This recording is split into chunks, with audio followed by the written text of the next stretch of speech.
50 Azərbaycan vətəndaşı gizli şəkildə Şərqi Afrikaya aparılıb, Kenyada yerləşən özəl klinikada müxtəlif orqanları çıxarılaraq əsasən İsrail vətəndaşlarına köçürülüb. Osturuq əleyhində ayrılmışsan sən. İndi 50 Azərbaycan, 50 nədir? İndiyə nə qədər 50 min, təkcə elə 50 min Azərbaycan əskərinin orqanları çıxarılıb İsrailə satılıbdır. Və illər ərzində tək elə müharibəni demirəm ha. Bu 2-ci Qarabağ savaşında yalandan 3 min dedilər, 3 min nə qədər. Halbuki 10 mindən çox şəhid oldu 2-ci Qarabağ savaşında. Orada o şəhid olanların bütün orqanlarını hamısını İsrailə satdı İlham Əliyev hakimiyyəti. Hər ay Azərbaycan ordusunda, xüsusən də dövlət sərhəd xidmətində bir əskər öldürülür, qəsdən öldürülür. Xüsusi o tapşırılmış zabitlər var, arxadan vurulur, sonra da adını qoyurlar, intihar etdi, silahla qeyri davranış, nə bilim, çayda boğuldu, tok vurdu. Həmin bu əskərləri də qəsdən öldürürlər, orqanlarını çıxarıb, gizli şəkildə aparıb kəndində, gizli şəkildə dəfn edilir. Ailəsinə də imkan vermirlər ki, açıb baxsınlar. Hələ siz indi ayrılmışsınız. Azərbaycanda illərlə ki, bu proses gedir. Azərbaycanda illərləndir. Əskərlərin orqanları çıxarılıb, satılır İsrailə. Orqan mafiyası üzrə Azərbaycan İsrailin ən böyük tərəfdaşıdır. İsrailin ən böyük, belə deyim də, biznes ortağıdır. Hələ siz indi ayrılmışsınız, Azərbaycan xalqı. Hələ buna bax. Hakimiyyətin tulası.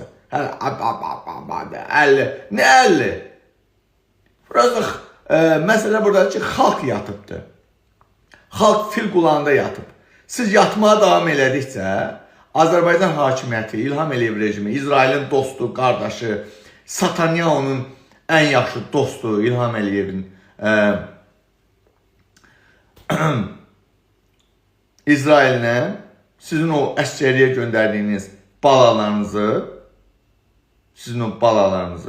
öldürəcəklər, DSX-da, Milli Orduda orqanlarını çıxarıb satacaq. İlham Əliyevə pul lazımdır, İlham Əliyevə Azərbaycan ordusu lazımdır, yoxsa Azərbaycan əskəri lazımdır.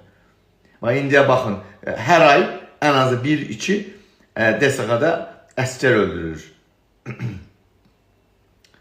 Kimin qoznadır? İlham Əliyev bu barədə çıxıb o əskər ölümlərin barədə heç bir dəfə açıqlama verirmi? Səbəbin deyilmi? Bu əskər niyə ölür?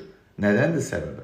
Heç İlhamı qoyaqıraq, bu barədə həmin müdafiə naziri və yaxud da DSX rəisi Elçin Quliyev çıxıb açıqlama verirmi? Yox. Çünki ortada biznes gedir, biznes.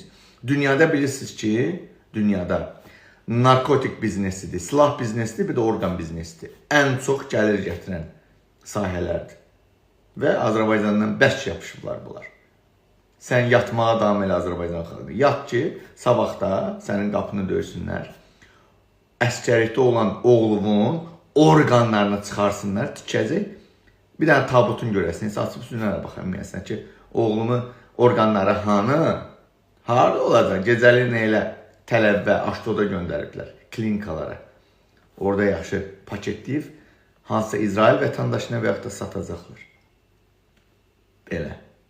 Və yaxud da Epstein kimlərə, Rockefeller kimlərə, milyarderlərə satacaqlar.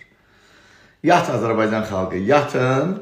Bu barədə mən artıq bəlkə ən azı 100 dənə, 200 dənə video çəkmişəm YouTube Diktator TV kanalında. Girib baxa bilərsiniz.